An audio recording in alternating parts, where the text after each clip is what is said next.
Hey guys and gals, so this is going to be kind of a rough take on this. Hopefully nobody minds minimal editing. I'm just going to kind of go over some finances with this guy back here, kind of be a little bit more transparent about how I personally afford this vehicle, or rather how much the monthly cost breakdown is. I'm not going to get super personal on what I do in my income. I'm not going to talk about any of that, but I'm going to talk about the cost breakdown for this guy, basically what I pay per month for it. Not in charging necessarily, but like a loan, basically what I'm paying. So without further ado, I'll kind of get stuff started. I pay roughly $355 a month for my car. To be more specific, $357, but $350. To give you a point of what I was paying on my previous car, which is a Prius Prime. It was a plug-in hybrid. I was paying about $250 a month for that. And that's solely down to the fact of huge down payment. Huge is relative, but a pretty hefty down payment for my trade-in, and then what I used to trade in for this. So that's why my monthly payment's $350. So I'll kind of break it further down, and I'll add on insurance. So I think what I pay a 6-month premium, and it's coupled through my homeowner's insurance and yada yada yada. But breaking this vehicle down just by itself, I believe I'm paying about $100, and I think it's about $100 a month for full coverage, and that includes, I think, like $50,000 or $60,000 worth of additional coverage for like bodily injury, that kind of stuff. So that's through I believe it's Allstate is who I have for my insurance provider. So $100 a month. My wife's car is a part of the bundle, as well as my home. She just drives a Prius. Oddly enough, speaking of insurance, this is cheaper to insure a Model 3 Performance over my plug-in hybrid Prius, which was interesting. And hopefully I talk a little bit more about that later, but to give you a synopsis of it, my insurance agent, because I said, why is it cheaper to insure this? And he said, it's actually technically the safest car in the world, so less likelihood of personal injury. So I'll talk more about that later. So I stayed about $350 a month for this guy. And this is where it kind of gets weird. So, the promotion was at the time of sale, which was a couple weeks ago. I purchased it, I think on like October 1st or something like that. Maybe it was the 27th of last month, but regardless, 2024, October 1st, I purchased this car, and they've been running a promotion, 1.99% APR. I actually skipped out on that on purpose. I mean, it doesn't make any sense maybe for those that are watching right now, but I'll explain it. So at the time, they were offering 1.99% APR with, I think it was like no money down. It's a no-brainer for a lot of folks that might not have a huge down payment available. But I opted out. I actually wanted to stretch it over as many months as possible. And before you're like, dude, the interest would kill you, I opted out for an 84-month term, I believe it was, which is 7 years.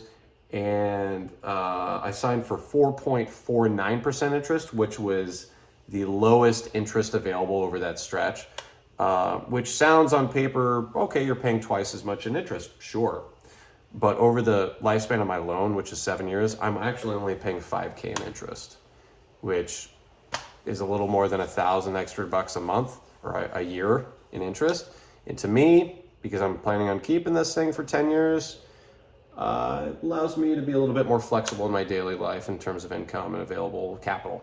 So $350 a month, dude, overall, I'm paying $5K extra, but to have my monthly payment not be $600-700, I think I'll take it. So with the money I'm saving, you could say, or I put away some money in a money market account, and it's an S&P 500, so it's at a 10% interest rate. So I'm writing off that $5K anyway over the course of X amount of years I have this thing. Because once I sell it, I'll take the money out, and there's my $5K back.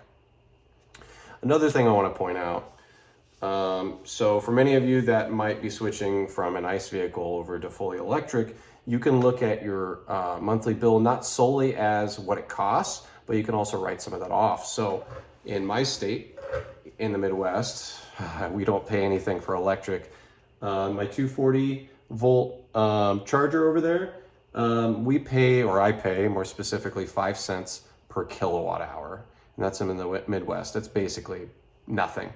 I actually checked my app the other day of what I've been pulling down money-wise over the last couple weeks, and I spent a whole boatload of $4 to charge this thing over 2 weeks, and I'm not making that up. It's $4.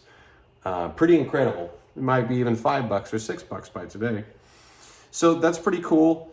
So for a lot of people that are having $100, $200 a month car, or gas bill on their vehicle, petrol bill, they can effectively write that off. So if your Tesla or your electric car payment might be $400 and you're spending $100 a month on gas, well, you can write that off potentially, depending on what your power company charges for electric. So I kind of wanted to show you guys something, a proof that I'm not lying. Over the last week charging this thing, and it might be mirrored on here, but that's $1.83. Now over the last month, it's going to be a little bit different because this is when I had my Prius. But you can see here, over the last 2 weeks, you can see a spike in charging. That's just because it's a bigger battery. But over the last month, I've spent a whole lot of $13 between charging this and my Prius when I had it the last week of last month.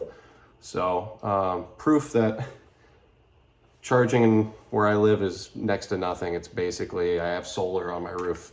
It costs me nothing. It's crazy. Electric here is so cheap. So I'm able to write off a huge amount of money on my gas every month. The Prius I was filling up about 4 times a year. That's 4 times a year. This, I get no gas. So extrapolating those 4 gas fill-ups on my Prius, which was $100 a year, I can write off maybe $15 a month on fuel savings, which who cares?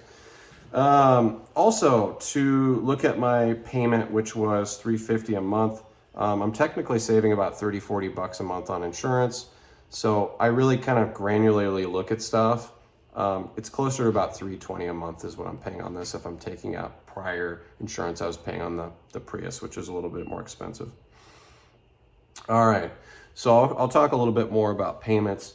I decided to go through Tesla financing, seeing that they're the ones that are offering the lower APR rates. I think if I went with a federal loan, it would have probably been 7%, 6% APR. So I'm not going to beat their rates at Tesla. $350 a month for a Model 3 Performance.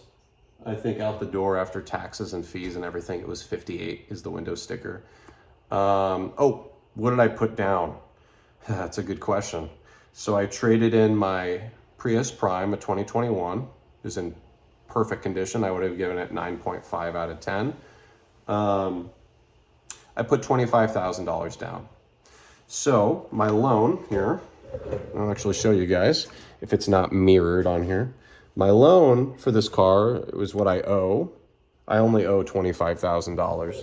So basically I got a car where my loan on it is a smaller loan than a Toyota Camry. It has 3 times the amount of horsepower, 0 to 60 in 2.9 seconds. And I get more range than a Mustang GT in terms of fuel economy or like ability to drive lengthwise. It's pretty crazy, and I feel extremely lucky. I gotta be honest. I feel like $1 million every time I drive this thing, and a lot of it has to do with my monthly payments. I wouldn't feel the same if I had a $500 or $600 a month car payment. And my heart goes out to you folks that do have those kind of car payments and try to balance a mortgage and a family at the same time. I actually know a few folks personally that have car payments that are $700, $800, $900. And that's not for something like this. That's for like a Kia Soul. That's a whole nother video I'll make eventually, but very lucky to have this thing. $350 a month car payments. My insurance is about $100, $110 a month. Life is good, and I have a $25K car note that I could pay off in just a couple of years if I wanted. But like I said, $350 a month, it's not going to put a dent in a whole lot of people's wallets. So with that, that's kind of short and sweet. That's how it is. But appreciate you guys, and subscribe if you haven't already. I'm 8 subscribers away from 50, which means I can live stream. and I think that'd be a lot of fun for me. So with that in mind, I'll catch you guys. Bye.